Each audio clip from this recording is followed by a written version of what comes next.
The autumn sun hung low over Atlanta, casting long amber shadows across Peachtree Street as Lieutenant Sarah Collins guided her unmarked Dodge Charger through the afternoon traffic.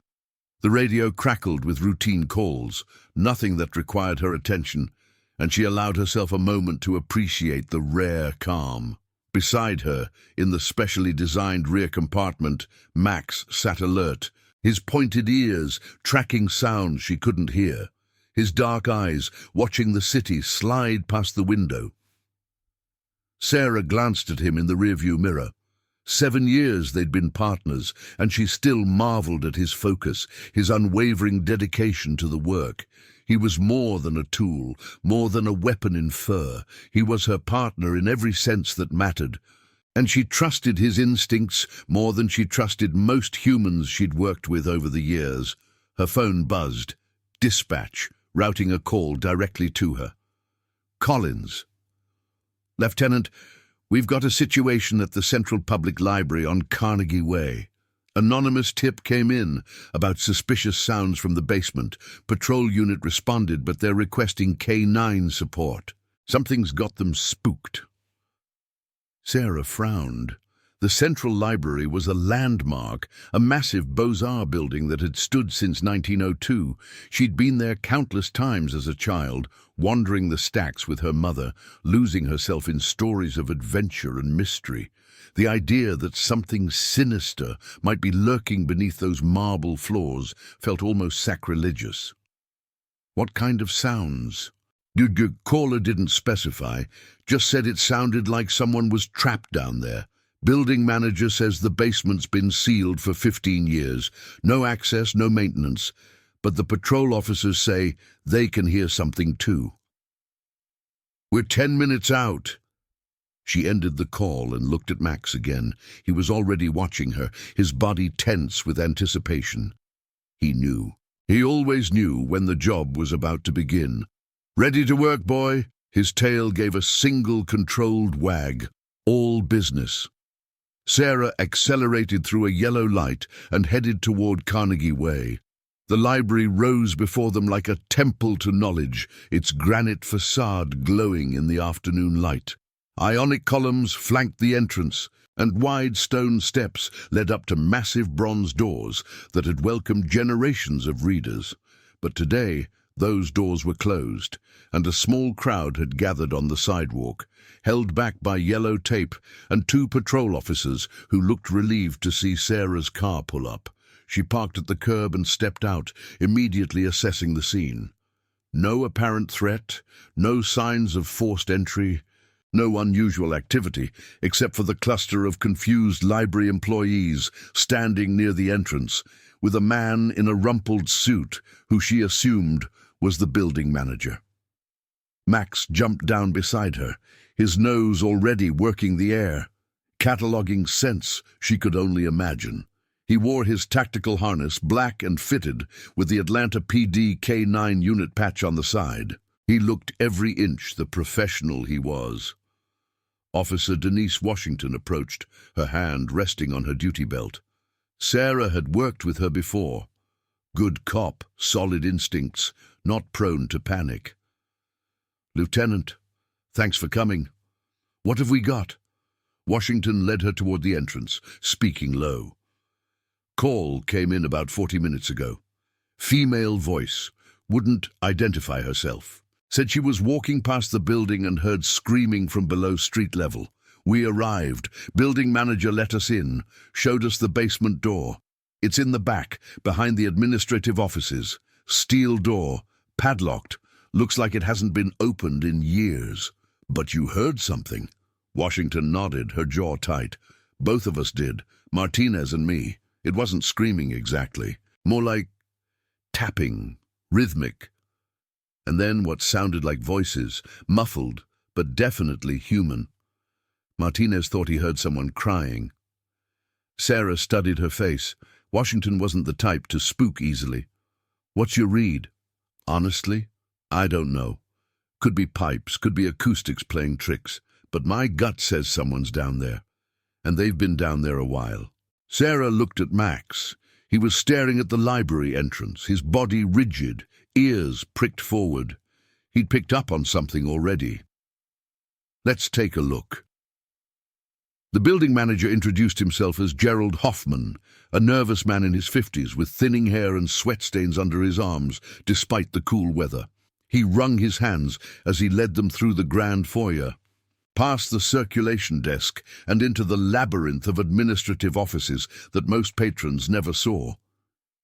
"I've been manager here for 12 years, he said, his voice pitched high with anxiety. "I've never had any problems, nothing like this. The basement was sealed before I started. Something about structural concerns, mold issues.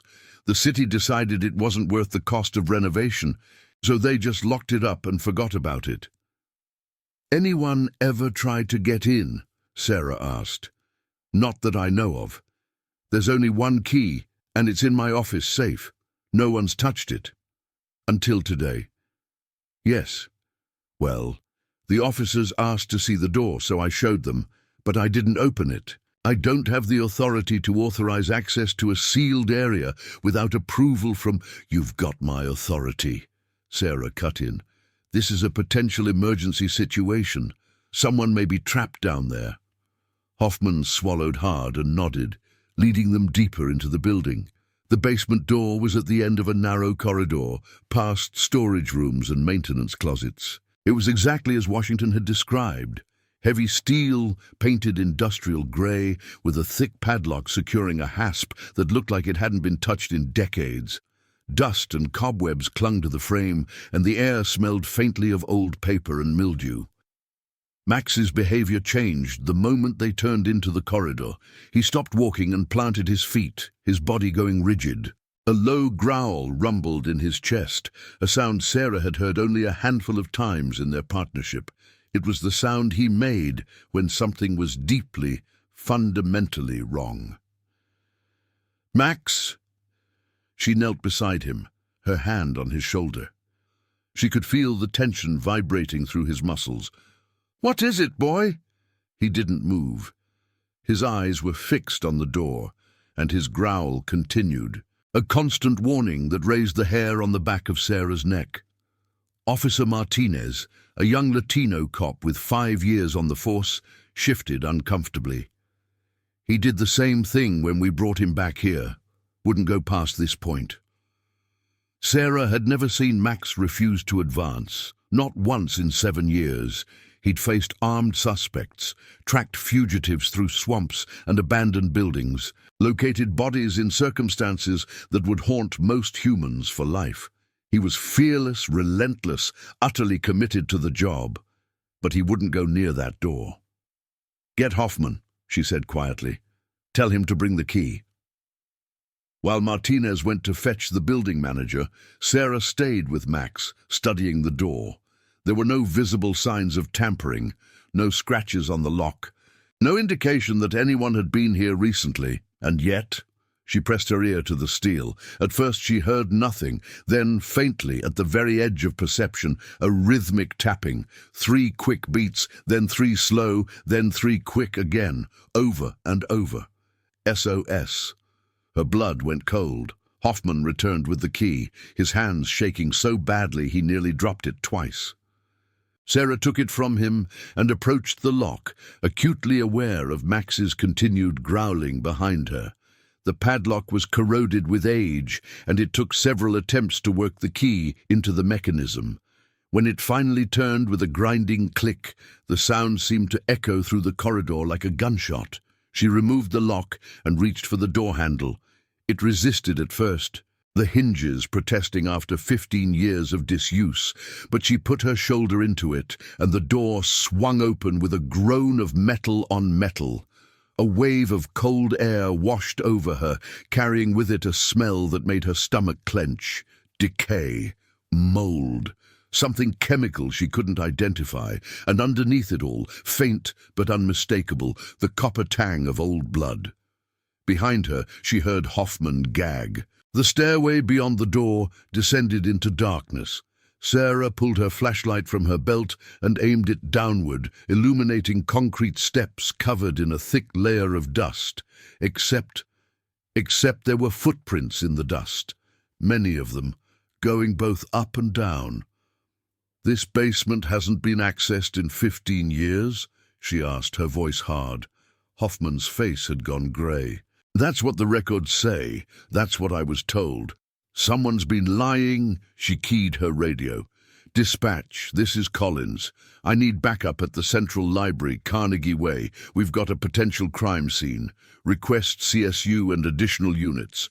And get Chief Harrison on the line. He's going to want to see this." She didn't know why she said that last part. Instinct, maybe. The same instinct that was telling her whatever waited at the bottom of those stairs was going to be bad. Very bad. Max had stopped growling. He was watching her now, waiting for her signal, his earlier reluctance transformed into focused determination. Whatever had spooked him, he was ready to face it now. He wouldn't let her go down there alone. "Martinez, Washington, you're with me. Hoffman, stay here and direct backup when they arrive. No one else comes down until I give the all clear." She started down the stairs. The basement opened into a vast space that had clearly once served as storage for the library's archives. Metal shelving units lined the walls, filled with mouldering boxes and forgotten files, but that was only the periphery. The center of the room had been transformed into something else entirely. Sarah's flashlight swept across tables covered in equipment, computers, printers, laminating machines, stacks of paper in various colors and textures. She saw passports, driver's licenses, social security cards, birth certificates, all in various stages of production. A forgery operation, sophisticated and extensive, running right beneath one of the most public buildings in Atlanta, but that wasn't what made her breath catch in her throat. Against the far wall, a section of the original brick had been broken through, revealing a tunnel beyond. And near the tunnel entrance, arranged in a neat row on the concrete floor, were personal effects. Wallets, watches, jewelry, cell phones. Dozens of them, maybe hundreds. "Jesus Christ," Martinez whispered. Max moved past her, his nose working furiously. He went straight to the row of belongings and sat, signaling an alert. Not for drugs, not for explosives, for human scent, for people who had been here and were now gone. Sarah forced herself to keep moving, to stay professional, to document everything she saw. The tapping had stopped, she realized. Whoever had been making that sound had gone quiet. She approached the tunnel entrance, her flashlight cutting into the darkness beyond. The passage was narrow, maybe 4 feet wide, with rough-hewn walls that suggested it predated the library itself. Old Atlanta was riddled with such tunnels, remnants of the city's complex history. Underground Atlanta, the old railroad passages, Prohibition-era smuggling routes. Most had been mapped and sealed, apparently not all of them.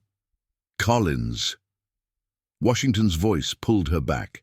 The officer was standing near one of the computer workstations, holding a file folder with a gloved hand. "You need to see this." Sarah crossed to her and took the folder. Inside were photographs, surveillance-style shots taken from a distance. She recognized some of the faces from missing persons bulletins. A young woman who'd disappeared from Midtown 3 months ago. A teenage boy gone from his group home in Buckhead.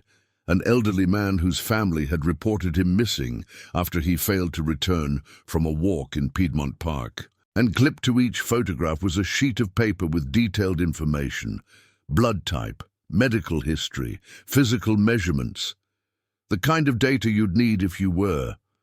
The realization hit her like a physical blow, not just forgery, human trafficking. Someone was using this basement as a processing center, creating false identities, and then moving people through those tunnels to God knew where. "Get everyone out," she said, her voice barely above a whisper. "Now! This is a federal crime scene. We need FBI, we need Homeland Security, we need everyone, and we need to find where this tunnel leads." The next several hours passed in a blur of activity. The library was locked down completely. The surrounding streets closed to traffic. Federal agents arrived in force, followed by crime scene technicians who began the painstaking work of cataloging evidence. Chief Lawrence Harrison himself showed up, his face grim, as Sarah briefed him on what they'd found. "How long has this been going on?" he demanded. "We don't know yet. Based on the volume of materials down there, months at least. Maybe years. Right under our noses, right under the whole damn city." He moved toward the basement door, flanked by FBI Special Agent Maria Reyes and her team. Sarah followed, with Max at her side. The dog had calmed considerably since the initial breach, his professional demeanor restored, but Sarah could still sense his unease. He knew this wasn't over. At the bottom of the stairs, Chief Harrison surveyed the scene. Sarah watched his face as he took in the forgery equipment, the tunnel entrance, the row of personal effects. He was a veteran of 30 years on the force, had seen things that would break most people. But she saw something flicker across his features now, a reaction quickly suppressed that she couldn't quite identify. "Chief?" He turned to face her, his expression carefully neutral. "Good work, Lieutenant. You and your K-9 may have cracked open a major operation here. We need to follow the tunnel, find out where it goes. Agent Reyes's team will handle that. This is federal jurisdiction now." Something in his tone made her pause. She'd worked with Chief Harrison for 8 years, had always respected him as a straight shooter, a cop's cop. But something was off now, a tension in his shoulders, a guardedness in his eyes that she'd never seen before. "Chief, if there are people being held somewhere—" "The FBI has resources we don't, Collins. Specialized teams for exactly this kind of situation. Let them do their job." It was a reasonable statement, a logical position, but it felt wrong. It felt like she was being pushed away from something. Agent Reyes approached, her dark hair pulled back in a severe bun, her suit immaculate despite the dusty conditions. "Lieutenant Collins, a word?" They stepped away from the chief, into the shadows near the tunnel entrance. "I've been following your career," Reyes said quietly. "You have a reputation for integrity, for following the evidence wherever it leads. That's my job.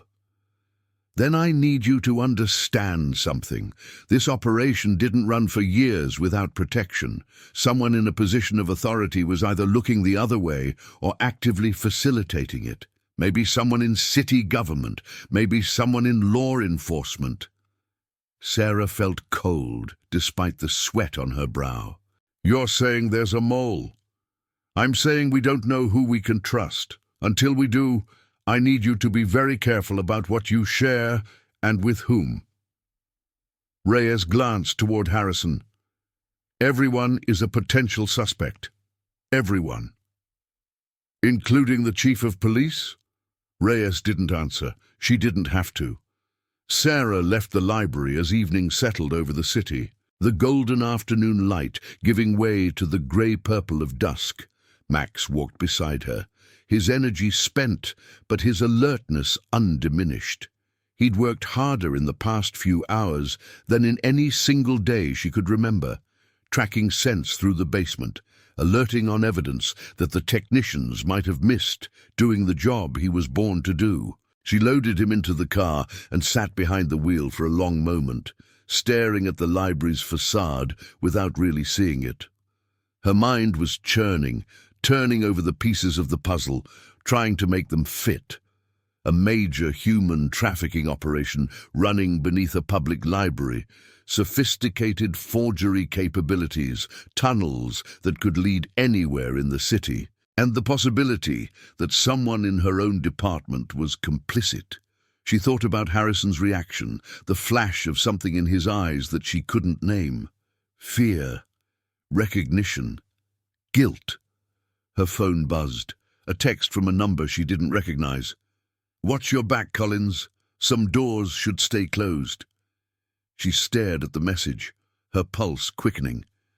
Then she screenshotted it, saved it to her secure cloud backup, and deleted the original. If someone was watching her, She didn't want to give them any indication that she'd been rattled.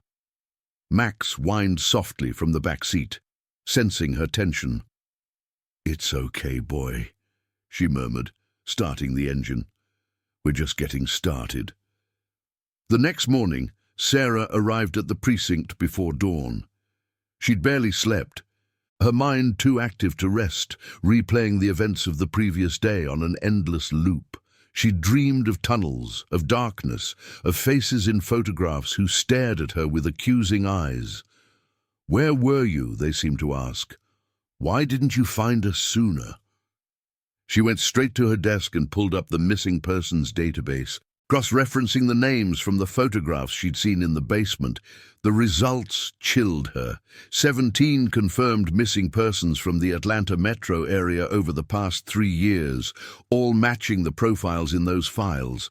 All presumed dead or long gone, all forgotten by a system overwhelmed with cases and understaffed to handle them. But they weren't dead, or at least, they hadn't been when they passed through that basement.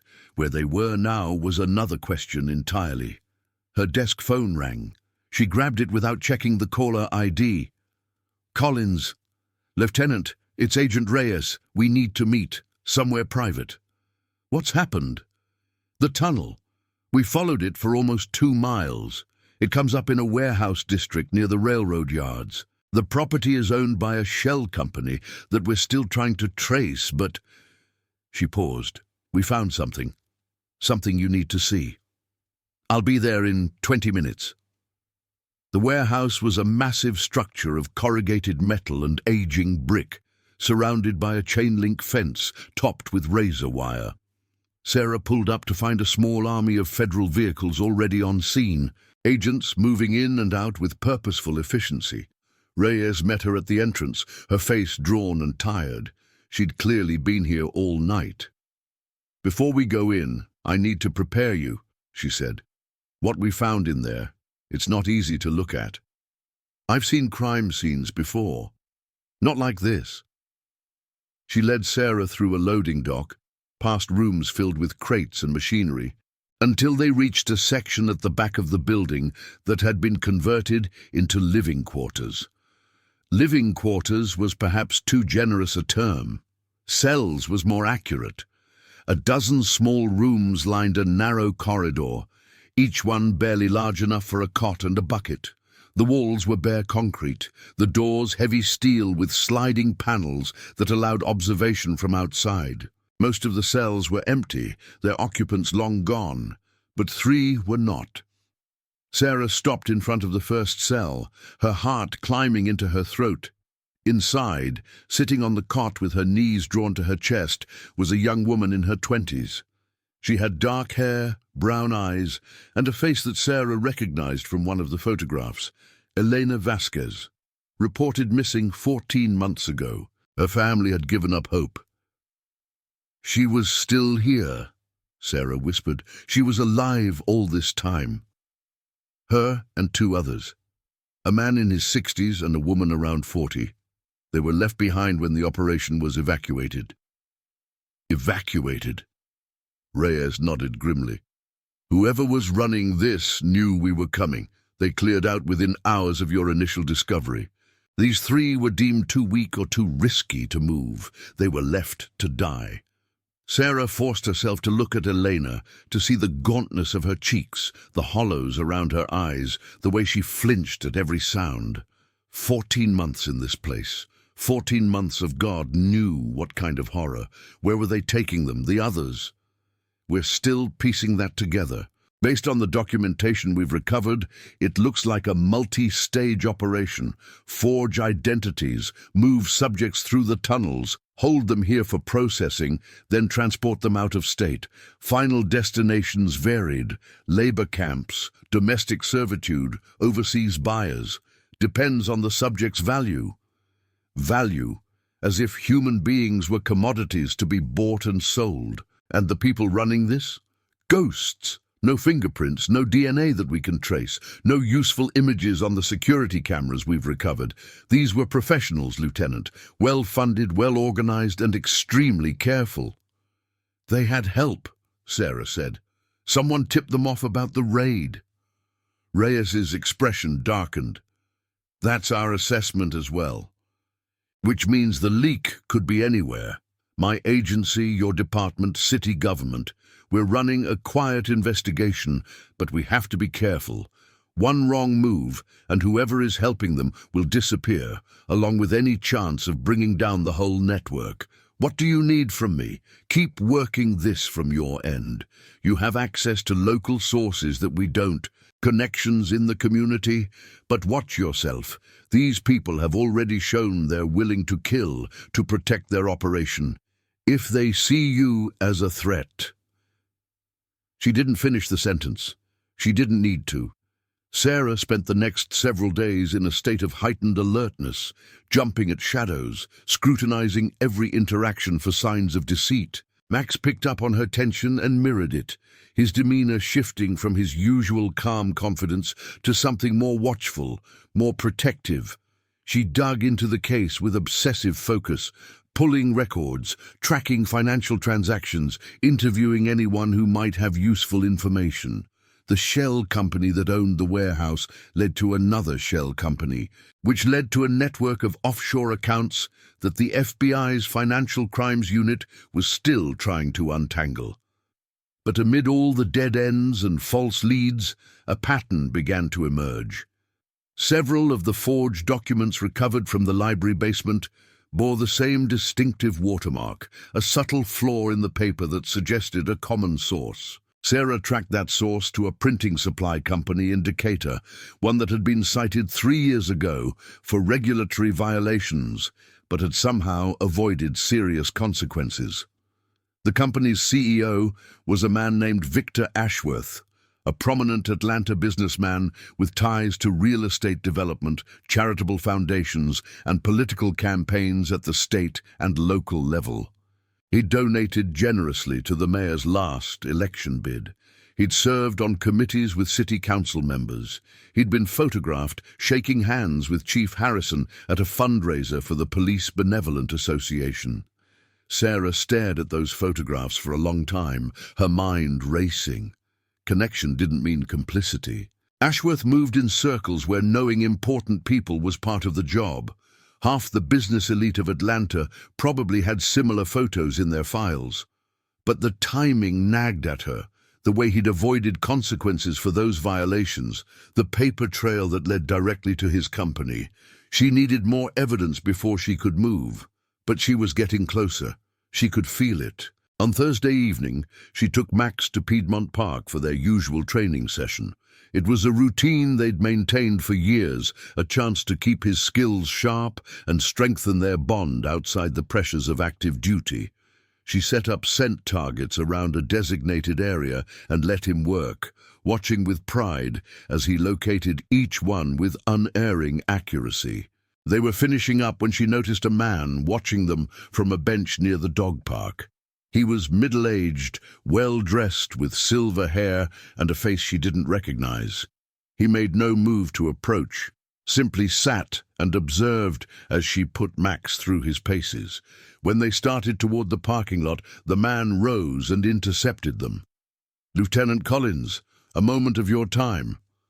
She stopped, her hand moving automatically to rest near her service weapon. Max sensed her alertness and positioned himself between her and the stranger, his body tense and ready. "Who are you?" "My name isn't important. What matters is the information I have." He glanced around, ensuring they weren't being overheard. "You've been investigating the operation beneath the library. You've been making connections, asking questions. You're getting close to something very dangerous. If you have information about a crime, you can make a formal statement at the precinct. A formal statement would get me killed within 24 hours. These people have eyes everywhere, Lieutenant. In the police department, in City Hall, in places you wouldn't expect." He reached slowly into his jacket pocket, aware of her hand near her weapon, and withdrew a USB drive. "Everything you need is on here. Names, dates, account numbers, enough to bring down the entire network." "Why are you giving this to me?" His eyes met hers, and she saw something there that surprised her, genuine anguish. "Because my daughter was one of the ones who didn't make it out. They took her 3 years ago. I've spent every day since then trying to find out who was responsible." His voice cracked.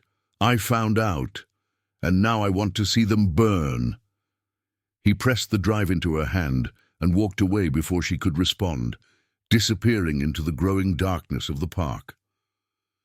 Sarah stood frozen for a long moment, the drive warm against her palm.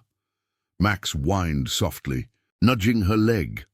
"Come on, boy," she murmured. "Let's see what we've got."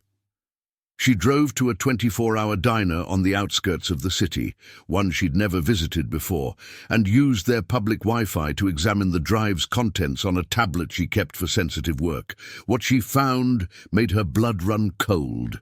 Financial records showing payments from a consortium of shell companies to various city officials, including several in the police department. Internal communications discussing the disposal of subjects who had become liabilities.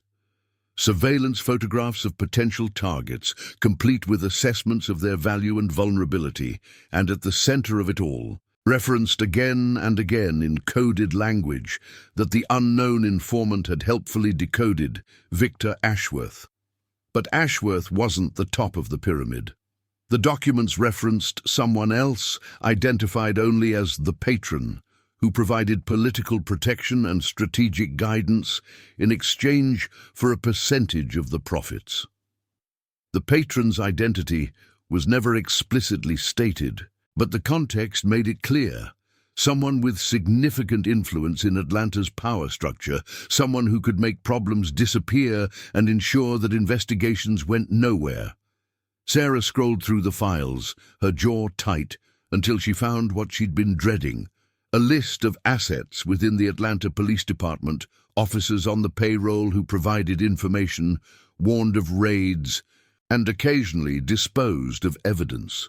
Chief Lawrence Harrison's name was not on the list, but 3 members of his senior staff were. She sat back, her mind reeling. The corruption ran deeper than she'd imagined, a cancer spreading through institutions she'd trusted her entire career, and the anonymous informant had been right. Making this public through normal channels would only alert the conspirators and give them time to cover their tracks. She needed help, but she had to be certain about who she could trust. The next morning, Sarah requested a meeting with Agent Reyes at a neutral location. They met at a coffee shop in Virginia Highland, sitting at a corner table where they could see the door. "You look like you haven't slept," Reyes observed. "I haven't." Sarah slid a printout across the table, a summary of the most damning documents from the drive. "Someone gave me this last night. Anonymous source. I haven't verified everything yet, but what I've checked so far has held up." Reyes scanned the pages, her expression growing darker with each line. When she finished, she looked up at Sarah with something approaching respect. "This is a game changer. If this is accurate, we're looking at a RICO case that could take down half the political establishment in this city. And at least 3 officers in my own department." "Yes!" Reyes set down the printout. "You understand what this means for you, Lieutenant. If anyone connected to this network realizes what you have, your life is in immediate danger. These aren't street criminals we're dealing with. These are people with resources, connections, and a proven willingness to eliminate threats." "I understand. And you still want to pursue this?"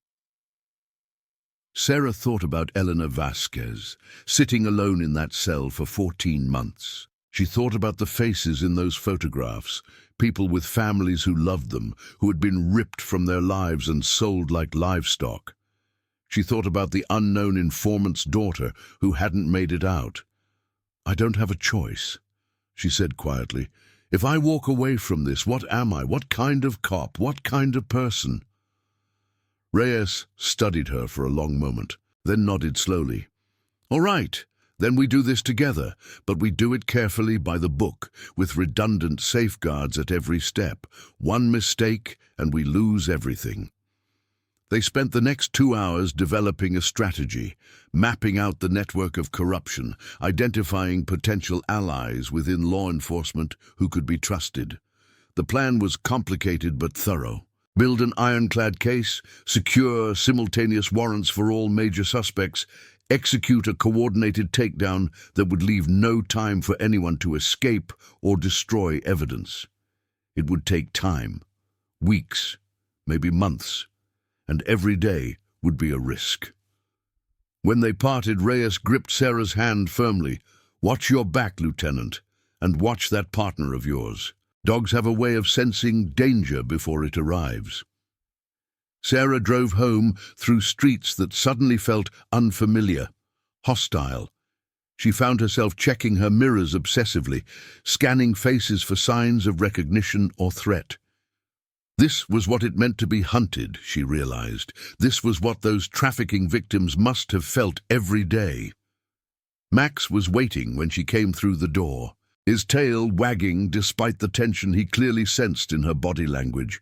She knelt and wrapped her arms around him, burying her face in his fur. "We're in deep, boy," she whispered. "Real deep." He licked her face, a simple gesture of reassurance that meant more to her than any words could have. Over the following weeks, Sarah lived a double life. By day, she performed her normal duties. Patrol supervision, K-9 unit coordination, the routine work of policing a major American city. By night, she worked the case, cross-referencing documents, identifying patterns, building the foundation for what she and Reyes had begun calling Operation Library Card. She was careful to maintain normal appearances, never giving any indication that she suspected her own colleagues. She smiled at people she now knew were corrupt, accepted coffee from supervisors whose names appeared in the financial records, all while silently cataloguing every interaction for later analysis. It was exhausting. It was terrifying. It was necessary. Max remained her constant companion, her touchstone of sanity in an increasingly paranoid world. She talked to him during late-night sessions in her home office, knowing he couldn't understand the words, but needing the comfort of another presence. "Victor Ashworth," she would say, tacking another photograph to the corkboard she'd set up. Real estate developer, philanthropist, pillar of the community. Also, apparently, the operational mastermind behind one of the largest human trafficking networks in the Southeast. Max would tilt his head, ears pricked, listening. And then there's the patron, whoever that is. Someone with enough juice to keep this whole thing running for years without anyone looking too closely. She'd identified several candidates for the patron's identity, but none of the evidence was conclusive. A state senator with financial troubles that had mysteriously resolved. A federal judge who dismissed several cases that might have exposed the network. A media executive whose outlets had conspicuously avoided covering any stories that touched on the trafficking operation. The truth was still hidden, buried under layers of shell companies and coded communications, but she was getting closer. The break came on a Tuesday afternoon, 3 weeks into the investigation. Sarah was in her office reviewing patrol schedules when her desk phone rang. "Lieutenant Collins, this is Detective Hendricks from Vice. I've got something you might want to see." Hendricks was not on the list of compromised officers. That didn't mean he was trustworthy, but it was a point in his favor. "What is it?" "We pulled a guy last night on solicitation charges. Small-time stuff, normally wouldn't even make the blotter. But when we ran his prints, we got a hit on an FBI watch list. Apparently he's connected to some major trafficking investigation that's being run out of Washington." Sarah's grip tightened on the phone. "Has anyone else talked to him?" "Not yet. He's been in holding since last night, but we've been backed up with other cases. I figured since you and your K-9 found that mess at the library, you might want first crack. Keep him isolated. Don't let anyone near him until I get there. And Hendricks, this stays between us for now. Understood?" She was at the holding facility within the hour, Max at her side. The suspect was a wiry man in his 40s with nervous eyes and a prison-style haircut. His file identified him as Raymond Tuttle, multiple priors for petty crimes, no known violent history. "Mr. Tuttle," Sarah said, settling into the chair across from him in the interrogation room. Max lay at her feet, watching. "You've gotten yourself into quite a situation. I want a lawyer. You'll get one. But first, let me explain something to you. The charges against you from last night are the least of your worries. You're on a federal watch list connected to a human trafficking investigation. Do you know what that means?" Tuttle's face went pale. "I don't know anything about that." "Really? Because the FBI seems to think you're a regular courier for a network that moves people through underground tunnels and sells them to the highest bidder. I never—" He was sweating now, his hands shaking. "I just drive. They tell me where to go, I go. I don't ask questions." "Who tells you where to go?" "I can't. If I say anything, they'll kill me. You don't understand. These people, they're everywhere. Cops, judges, politicians. There's nowhere to hide." Sarah leaned forward. "You're right. These people are powerful, but they're also going down, with or without your help. The question is whether you want to go down with them or whether you want to make a deal." "A deal?" "Full immunity in exchange for testimony. Everything you know, names, locations, operational details. You give us that, and you disappear into witness protection. New name, new life, no one ever finds you." Tuttle stared at her, fear and hope warring in his eyes. "How do I know I can trust you? How do I know you're not one of them?" Sarah looked down at Max, then back at Tuttle. "Because if I were one of them, this dog would know. He's never wrong about people, and right now he's calm because he knows I'm telling you the truth." It was a bluff, mostly. Max was an excellent detection dog, but he couldn't actually read human intentions. Still, something in Tuttle's expression shifted, a desperate need to believe that someone, somewhere, was genuinely trying to help. "Victor Ashworth," he said quietly. "He's the one who runs the ground operations, but he's not the boss. There's someone above him, someone they call the patron." "Do you know who the patron is?" Tuttle shook his head. "I never met him, but I heard things. Ashworth was always careful, always used codes and cutouts, except once, maybe 6 months ago. I was waiting in his office while he finished a call. He didn't know I could hear." He paused, swallowing hard. "He called the person on the phone Chief, and he sounded scared, like really scared, the way I've never heard him sound before." Sarah's heart hammered against her ribs. "Chief? As in chief of police?" "I don't know. Maybe. Or maybe some other kind of chief. I'm just telling you what I heard." She needed more. A single overheard word wasn't enough, wouldn't stand up in court, wouldn't justify the kind of action they were planning. But it was a start. "Tell me everything else, every detail you can remember. Take your time." Tuttle talked for 3 hours. When he was finished, Sarah had enough to add several new names to the target list and to narrow down the identity of the patron to a handful of possibilities. Chief Harrison remained among them, but so did others. The fire chief, a tribal chief from a Native American casino operation that had indirect connections to the network. Even a chef who ran a restaurant that served as a front for money laundering. Chief. Such a common title used in so many contexts. It could mean everything or nothing, but Sarah's instincts were screaming that Tuttle had heard exactly what he thought he'd heard, and her instincts had never led her wrong. She briefed Agent Reyes on the new developments, watching the federal agent's face grow increasingly grave as she processed the implications. "If it's Harrison, we're in trouble," Reyes said.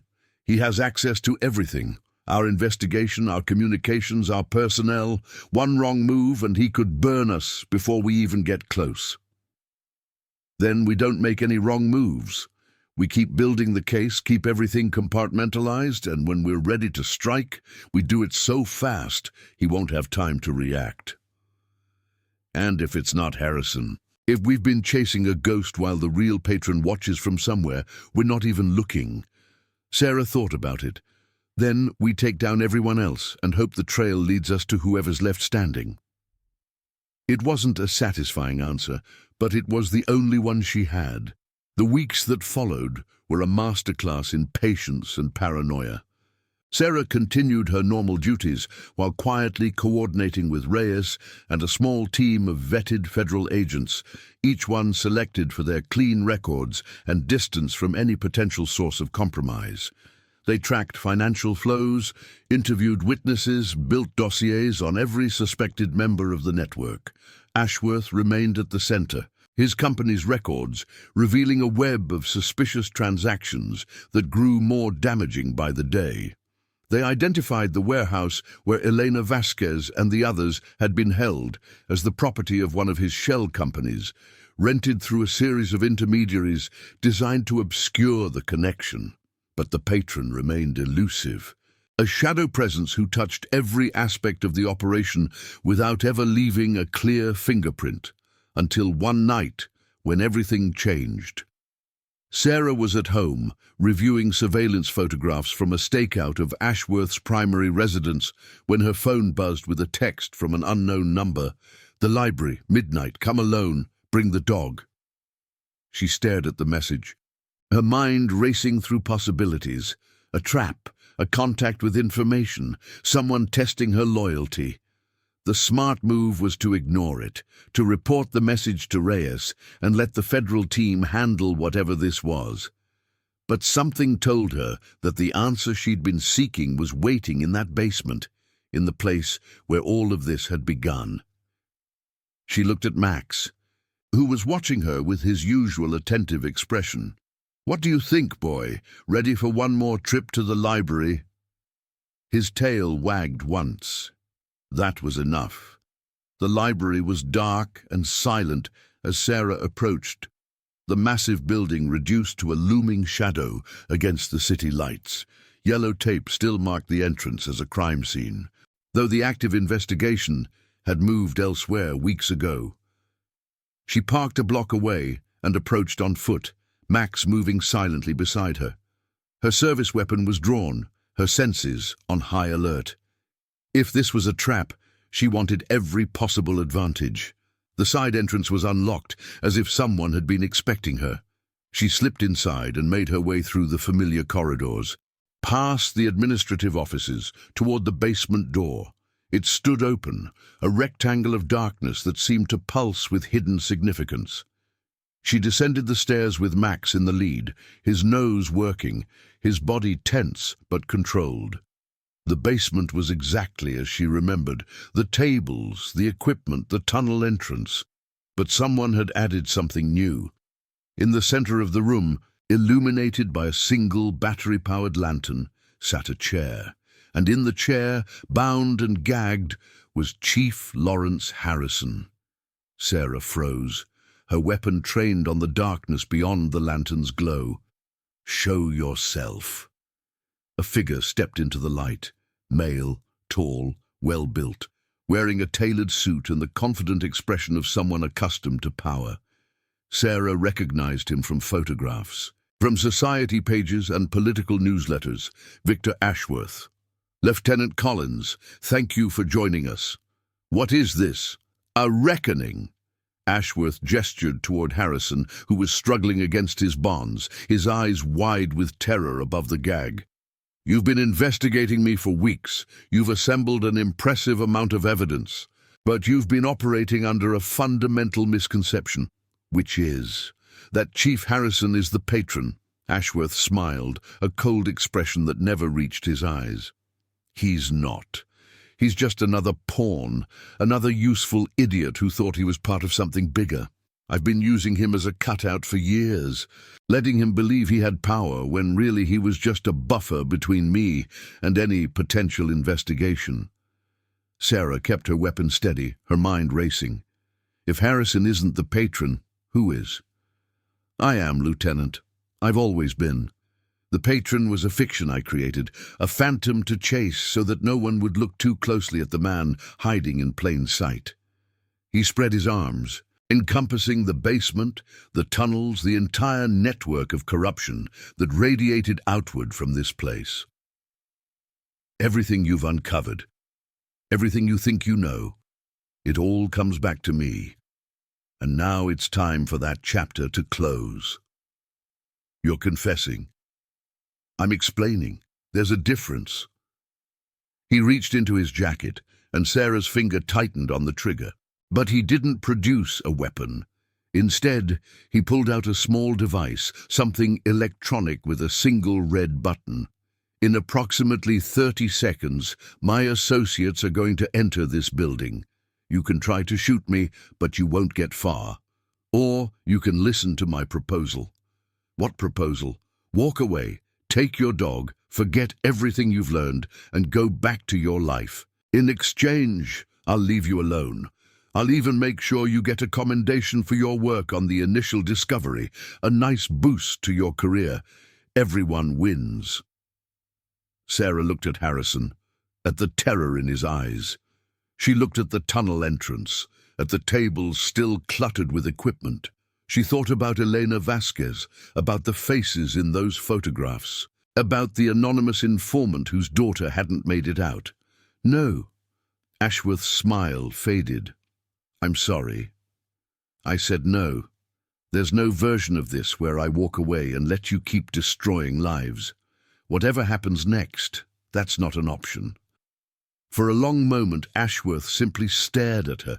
Then he nodded slowly, as if acknowledging a truth he'd hoped to avoid. I suspected as much. You have a reputation for integrity, Lieutenant. I'd hoped it was exaggerated. He pressed the button on the device. Such a shame. Sarah heard footsteps on the stairs, multiple sets, moving fast.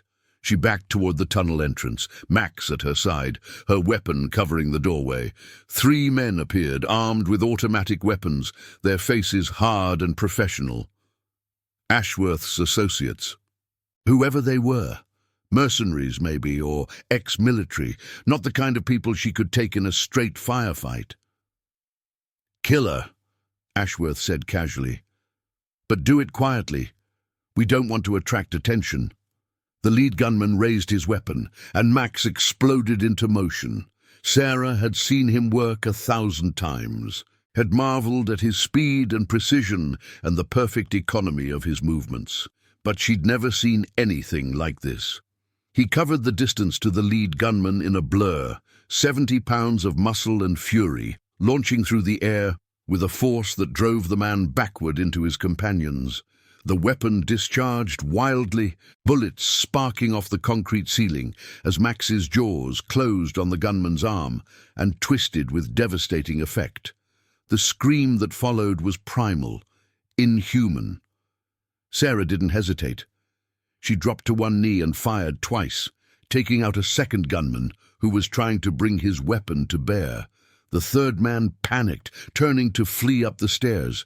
But Sarah's next shot caught him in the leg and sent him tumbling. Max released the first gunman, who lay writhing on the floor, clutching his mangled arm, and turned toward Ashworth. The businessman had frozen, his expression shifting from confidence to fear, as 70 pounds of furious Belgian Malinois stalked toward him with murder in his eyes. "Call him off," Ashworth said, his voice cracking. "Call him off. Max, stay." The dog stopped, vibrating with barely contained aggression, his lips curled back from teeth stained with blood. Sarah approached Ashworth, her weapon trained on his center mass. "Victor Ashworth, you're under arrest for human trafficking, conspiracy, assault on a police officer, and about a dozen other charges I'll think of later."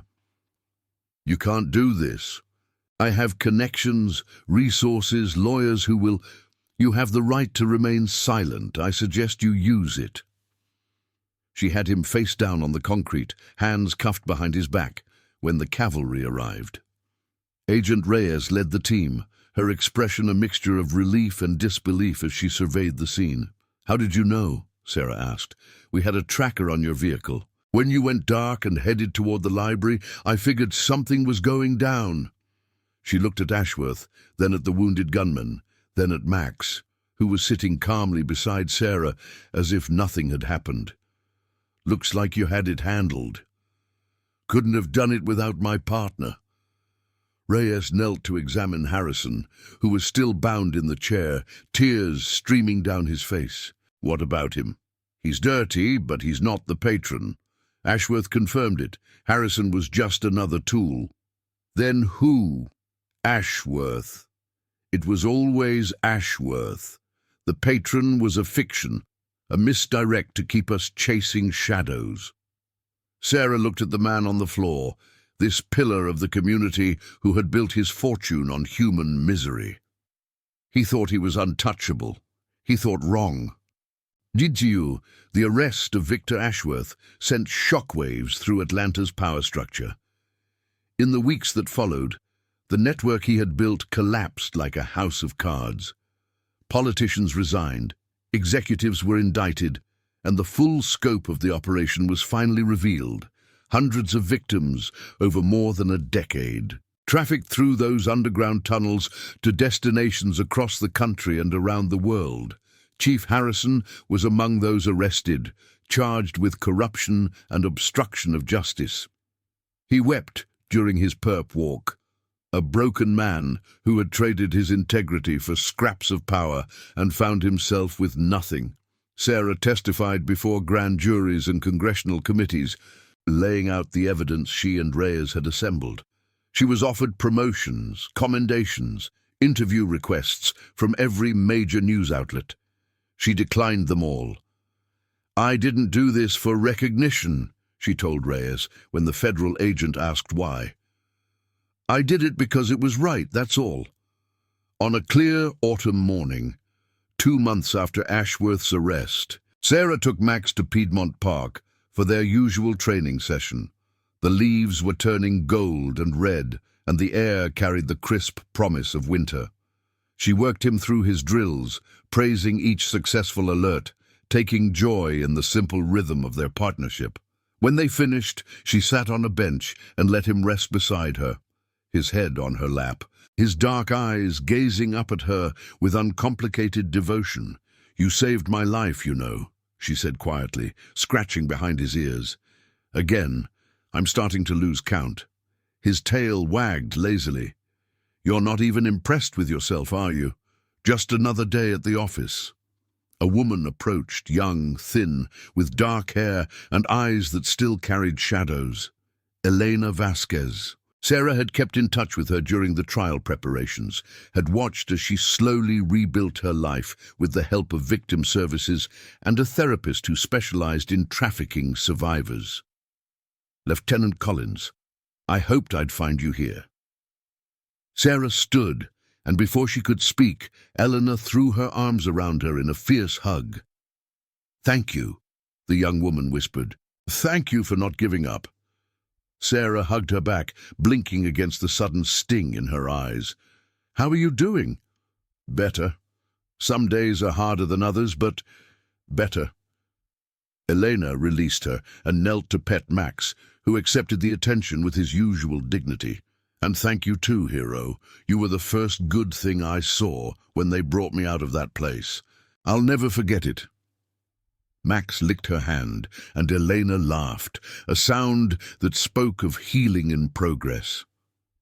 They talked for a while about Elena's plans, returning to school, working with advocacy groups, maybe someday helping other survivors the way she had been helped. There was pain in her story, but also resilience, a refusal to let the worst thing that had ever happened to her define the rest of her life. When Elena finally left, Sarah sat back down with Max and watched her walk away toward a future that had once seemed impossible. The city sprawled before her, vast and complicated and imperfect. There were still criminals out there, still corruption, still people who preyed on the vulnerable and thought they could get away with it. There always would be. But for today, at least, justice had been served. For today, the good guys had won. Sarah Collins, lieutenant of the Atlanta Police Department's K-9 unit, looked down at her partner and smiled. "Ready to go home, boy?" Max's tail wagged. "Yeah," she said. "Me too." The autumn sun warm on their backs, they walked together toward whatever came next. Months passed, the seasons turned. The Ashworth case faded from headlines as new scandals and tragedies claimed the public's attention. But Sarah never forgot. The faces of the victims haunted her dreams, a reminder of both what they had lost and what she had helped reclaim. She threw herself into her work with renewed purpose, leading her K-9 unit through operations that ranged from routine drug busts to complex missing persons cases. Max remained her constant partner, his skills undiminished by age, his loyalty unwavering. One evening in late spring, Sarah received a call from Agent Reyes. "We got another one," Reyes said without preamble. "Different network. Different players, but the same basic operation. Trafficking through forgotten infrastructure, forged documents, connections to people in power." "Where?" "Savannah. Initial reports suggest they're using old shipping tunnels near the waterfront." Sarah felt the familiar surge of adrenaline, the hunter's instinct awakening. "What do you need from me?" "Consultation initially. The local K-9 units aren't equipped for this kind of operation. I've arranged for you and Max to be temporarily attached to the task force." She looked at Max, who was watching her from his bed in the corner, ears pricked at the tone of her voice. "When do we leave?" "Tomorrow morning." After she hung up, Sarah sat for a long moment in the gathering dusk, thinking about what she'd learned over the past year. The evil that existed in the world, hidden behind respectable facades and legitimate businesses. The courage of survivors like Elena, who refused to be defined by their trauma. The unbreakable bond between a handler and her K-9 partner, forged in danger and tested in fire. She'd entered this profession to make a difference, to stand between the innocent and those who would harm them.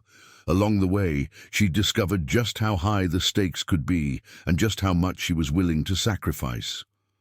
Max padded over and rested his head on her knee, his dark eyes meeting hers with understanding that went beyond language. "One more mission, boy," she said softly. "One more chance to do some good." His tail wagged, and she knew he was ready. They always would be. The next morning, Sarah loaded Max into her vehicle and pointed it south, toward Savannah and whatever waited there. The highway stretched before her, a ribbon of possibility cutting through the Georgia landscape.